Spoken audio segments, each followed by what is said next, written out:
imeongezwa tomato paste. And Radio Africa Group have fired back and they have said we are going to countersue Shaffie Weru and we are going to sue him for 150 million Kenya shillings. Hello! Very podcast. Here we go! Home of Entertainment Henny. How you doing? Welcome back to the home of entertainment commentary, all things trending. The report card Mkaburi Chigogo is my name. Let's get to brewing. So now, following the demand letter that Shaffie Weru issued to Radio Africa Group, and he's saying that, you know what, he cited unfair termination, and he said that I'm going to sue you guys, threatened to, and say, you know, if you've not responded, the story is here on my timeline, so just search for it. If you've not responded within the next 7 days, I will be forced to take legal action. Now take this thing to court. And you know, when the demand letter hit Radio Africa Group management, they were like, hold up, who the hell do you think you are threatening? Do you think we are what? You think now you see when Shaffie was like, we are not mates. And now this one, they are like, excuse me, we're not your father or your mother. You need to understand that you've costed Radio Africa Group millions and you've lost this revenue because clients that have been advertising with us for the past 15 to 20 years pulled out because of your irresponsible conversations that you went to have on air. So I will say employers are not your friends, but they will laugh with you until it's no longer convenient on their side. And Radio Africa Group also says that, you know what, in fact, what Shaffie did was very irresponsible. He should have known better, been in the industry for the past 18 years. He underwent training courtesy of the Media Council of Kenya, and the training was categorical. You were told about fake news, hate speech, interviewing skills, code of conduct, media code of conduct, ethics, fact-checking, conflict-sensitive journalism, and on-air presentation. So, they're like, we are taken aback that in fact Shaffie has the guts, and he even had the thought that he wants to come to sue us, Radio Africa Group, after costing us billions of shillings in terms of revenue.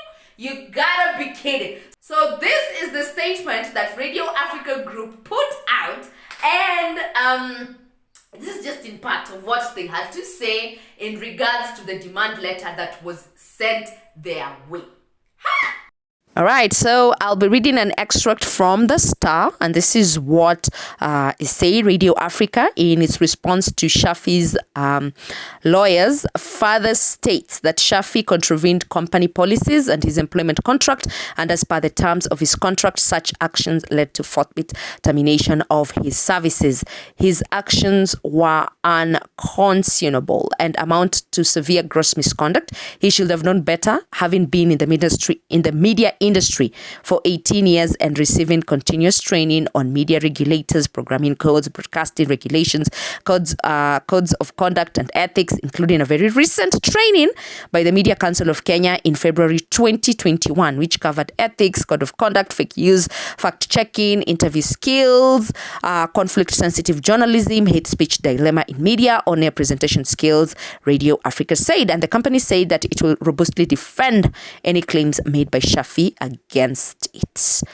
And it should also be noted that this is still according to The Star, that Radio Africa has issued prior statements saying that the company does not condone gender-based violence, sexual assault, victim shaming, emotional and verbal abuse. And The Star, of course, is also under the Radio Africa Group stable. I think it's important for us to note that Shaffie Weru is not the only former employee under Radio Africa Group who is currently in taking legal action against Radio Africa Group. There is the very gorgeous Terry Mwikamba is also in this whole predicament, and she says she wants to be compensated. Now this is Terry Mwikamba's case. She says that, you know what, I fell sick, and then when I came back from my sick leave, you know, it was nothing but hell for me in that office because I would be termed as a sickling, I would be termed as fucking useless, all those words that, you know, really, really frustrated me. And then my finances took a dipping because my insurance cover was not enough to facilitate the health, to facilitate my health issues. And you know what, she also goes ahead to say that, you know, this is not even the first person. Even Akina Linda Nyangweso, when Linda Nyangweso was pregnant, you know, she went and she was like asking for, I think, maternity leave. And then she was told, you better not get pregnant again, you.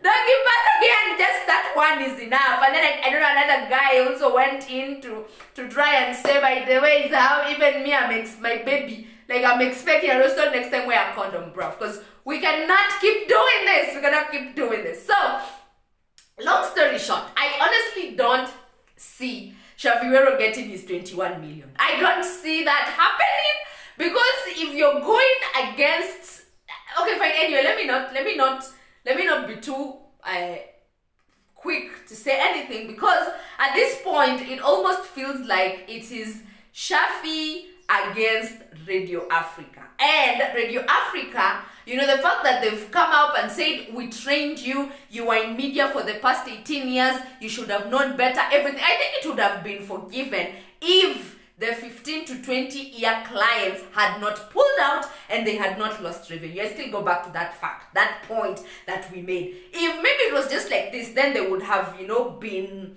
suspended. Then that is where this would have ended. Wakatweka mshahara, afu waitwe tena wapelekwe another training. But now this time around, it's like we in fact we were feeling sorry for you. That's how, you know, Radio Africa Group right now is. This is the kind of shots they're firing. They're saying, you know what, in fact, we only felt sorry for you.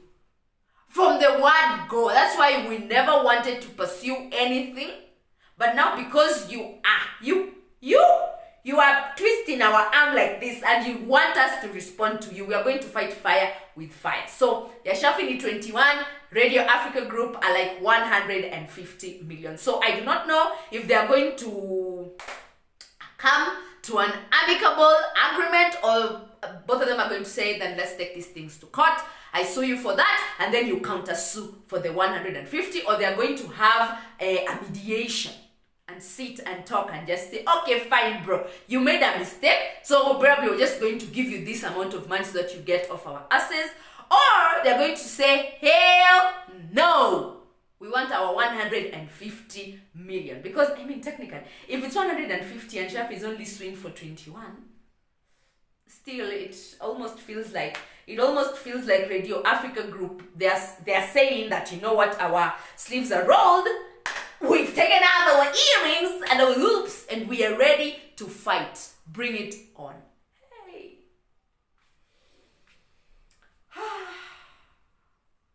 Who knew that the assets, because everyone else, by the way, everyone else who I think Shaffie worked with during his time, like since he started, yeah, everyone like sort of branched out to do their own things.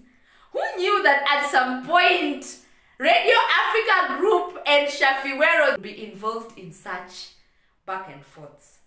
Ha!